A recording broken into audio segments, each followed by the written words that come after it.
안녕하세요. 인생이막 세 번째 오늘 여섯 번째 시간입니다. 오늘은 돈 문제, 노후자금 대응 전략이라는 주제로 말씀을 드리겠습니다. 본론으로 들어가기 전에 통계 좀 살펴보겠습니다. 우리나라 5060 세대 평균적으로 약 4억 원 정도의 순자산을 가지고 있고요. 80% 이상을 부동산으로 가지고 있다, 이렇게 조사가 되고 있고요. 이렇게 우리나라는 전 세계에서 가장 부동산 비율이 높은 나라. 그래서 이 노후 자금에 대해서는 개인마다 편차가 워낙에 크기 때문에 이렇게 평균적인 수준에서 제가 말씀을 드리겠습니다. 과거에 우리 부모님들은 자식들이 부양하는 걸 당연한 것으로 이런 문화였는데, 지금은 10년 전과 지금을 비교해 보면 자식들이 늙으신 부모님을 부양해야 된다, 이렇게 답변하는 비율이 이렇게 거의 절반 수준으로 급격히 내려가고 있고요. 반대로 늙은 부모님들이 자기 자신이 스스로 부양을 알아서 해야 된다라고 답변한 자녀들이 이렇게 2배로 증가하고 있습니다. 이 뜻은 뭐냐면 우리 5060 세대는 앞으로 셀프 부양 시대다. 스스로 부양을 책임져야 된다라는 점. 어느 정도의 돈이 필요할까요? 금융기관들 발표에 의하면 대개 250만 원 전후, 이걸 2인 가구, 부부 가구인 경우에 그 정도가 적정이라고 이렇게 보고 있고요. 요거는 이제 국민연금공단 발표인데요. 또 최소로 한 175만 원 정도는 있어야 된다, 이렇게 발표를 하고 있는데요. 이 정도 수준을 충족하는 가구가 전체에서 한 자릿수 정도에 불과하고요. 대부분은 다 부족하다, 이렇게 이제 답변을 하고 있는데, 특히 이 최소 비용 이 정도도 부족하다, 이 정도도 안 나온다라고 답변하는 비율이 이 두 개를 합해서 약 73%. 그러니까 대부분이 노후자금이 부족한 상태에서 인생 희망을 맞고 있다, 이렇게 결론을 낼 수 있습니다. 그러면 앞에 표를 통해서 우리 5060 세대의 특징을 요약하면, 노후자금이 부족한 그런 상태에서 100세 시대를 살아내야 되는 첫 번째 세대다, 이렇게 요약을 할 수 있고, 두 번째는 셀프 부양을 해야만 하는 첫 번째 세대다, 이런 특징을 가지고 있죠. 그리고 그래서 우리가 지금까지 살아온 방식, 또 지금까지 생각해온 방식과는 확실히 다른 차원의 삶을 살아야 된다는 점을 뚜렷하게 인식하고, 또 여기에 맞게 삶의 방식을 변화시켜 나가야 된다, 이런 시사점이 있습니다. 세 가지 대응 방식에 대해서 말씀드리겠습니다. 먼저 연금인데요. 우리 노후 준비 연금으로 하는 거죠. 연금은 이렇게 사층 구조로 되어 있습니다. 가장 기본적인 국민연금, 또 기초연금, 그 다음에 퇴직연금, 또 노란우선공제, 자영업자들 드시는 거, 또 개인연금, 주택연금, 이렇게 구성이 되어 있습니다. 우리는 연금에 대해서 젊었을 때, 또 현직에 있을 때는 비교적 그렇게 크게 관심을 잘 안 기울이는 경향이 있어요. 왜? 먼 훗날에 이제 이야기고 하기 때문에. 그래서 저도 현직에 있을 때는 국민연금에 대해서 별로 그렇게 관심이 없었다가 퇴직하고 지금 국민연금을 수령하는 시기가 되다 보니까 굉장히 고맙고 굉장히 큰 거다라는 그런 걸 느끼고 있습니다. 그리고 또 일부 후회되는 것도 있어요. 그래서 이렇게 연금에 대해서 우리가 전반적으로 총체적으로 한번 재점검해 볼 필요가 있다라는 말씀을 드리고요. 오늘 이렇게 가장 기본 토대가 되는 국민연금, 기초연금에 대해서 좀 알아보고요. 주택연금 요새 많이 이야기가 되고 있는데, 이거 어떻게 좀 생각할 수 있을까에 대해서 간략히 말씀드리겠습니다. 국민연금은 어느 정도 탈 수 있을까요? 소득 대체율 상수 곱하기 A값 더하기 B값 곱하기 1 플러스 0.5엔 나누기 12, 이렇게 돼 있는데, 이 산식 보시면 굉장히 복잡하게 느껴지시나요? 이게 그 내용을 들여다보면 굉장히 단순한 식이죠. 소득 대체율 상수는 정부가 그냥 일방적으로 정하는 거기 때문에 별로 신경 안 쓰셔도 되고요. A값은 국민연금 전체 가입자의 소득 평균, B값은 이제 나 개인의 소득 평균, 이렇게 돼서 이 두 개를 섞어서 여기에 일정률을 준다, 이렇게 생각을 하시면 되죠. 이렇게 두 개의 값이 섞여 있다라고 하는 것의 의미는 소득이 낮은 사람들이 상대적으로 수익률이 더 높다, 이게 소득 재분배 효과가 있다, 사회보험이기 때문에 그런 뜻. 요거는 국민연금을 20년 이상 가입한 사람들한테만 적용되는 겁니다. 그러니까 20년이 안 되신 분들은 이거는 이제 해당이 안 되세요. 20년이 넘으면 할증을 해주겠다라는 그런 뜻입니다. 20년이 만약에 30년이 되면 요게 10년이 넘어선 거기 때문에 120이 되거든요. 그래서 여기다 120을 넣어서 계산을 하게 되면 여기가 1.5가 나옵니다. 이 얘기는 뭐냐면 원래 타야 할 국민연금에서 50%를 할증해 주겠다라는 뜻이고요.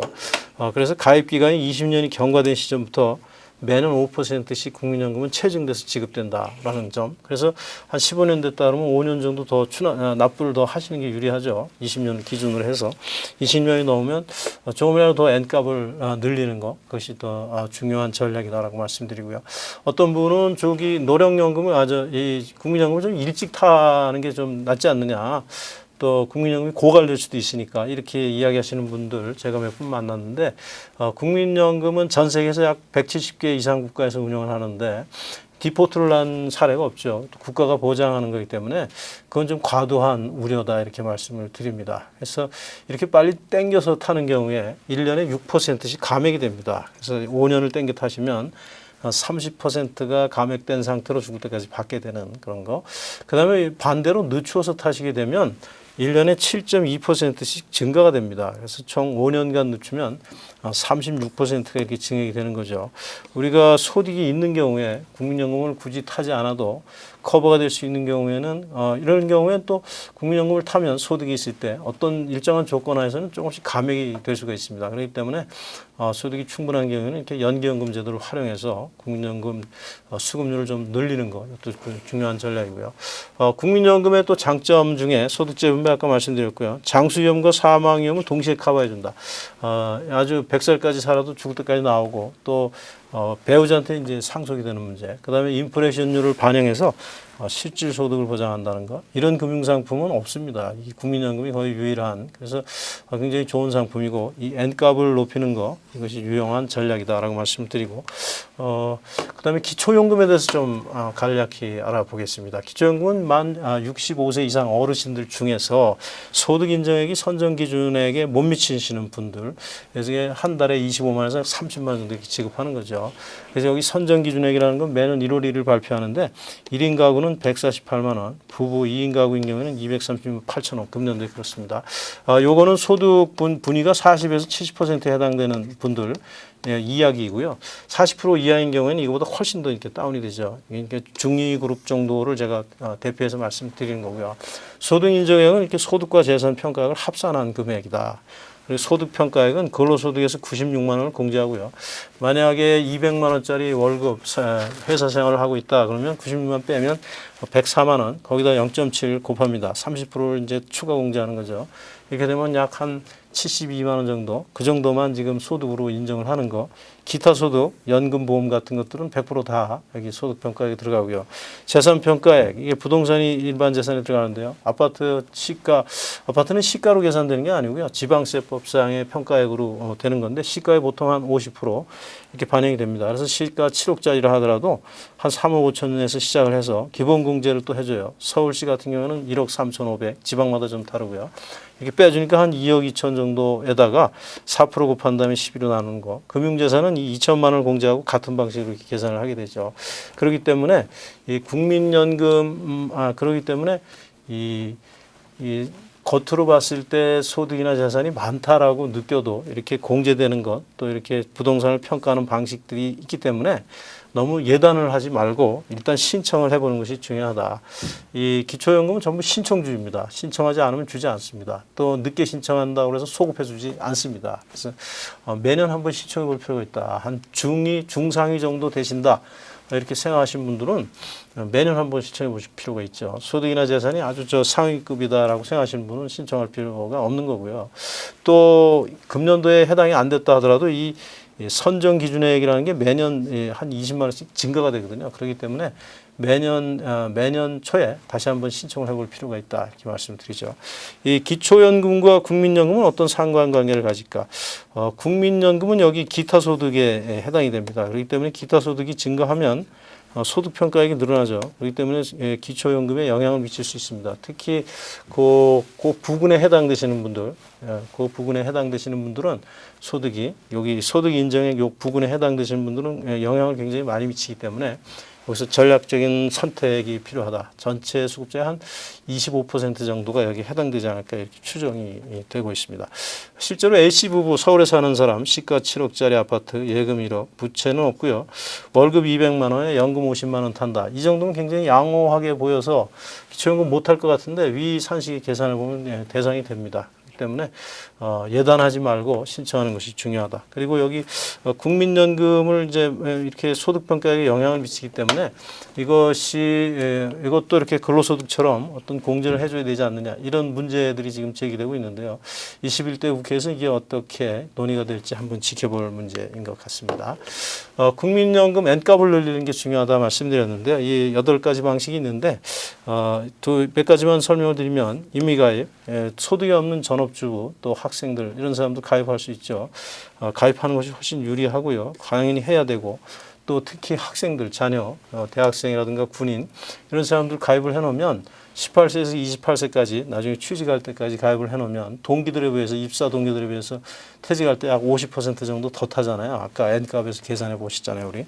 또 임의계속가입 60세를 넘어서까지 이제 집어넣는 건데 저도 지금 이 상태에 있습니다. 이렇게 하면 이제 N값이 좀이라도 더 올라갈 수 있고요. 또 추납제도 과거에 국민연금에 가입을 했는데 어떤 이유로 못 내고 있었다면 한 번에 다 낼 수 있습니다. 너무 부담되면은 5년 동안 분할 납부도 이제 가능하도록 그렇게 되어 있고요. 실제로 통계를 한번 보시면 여기 국감 자료인데요. 작년에 보시면 이렇게 60세이신 분이 옛날 95년도에 딱 2달만 국민연금을 내놓고 그냥 안 내고 계시다가 286개월치, 그러니까 한 25, 6년치를 그냥 한꺼번에 이렇게 납부를 하셨죠. 이렇게 최저 금액으로다가.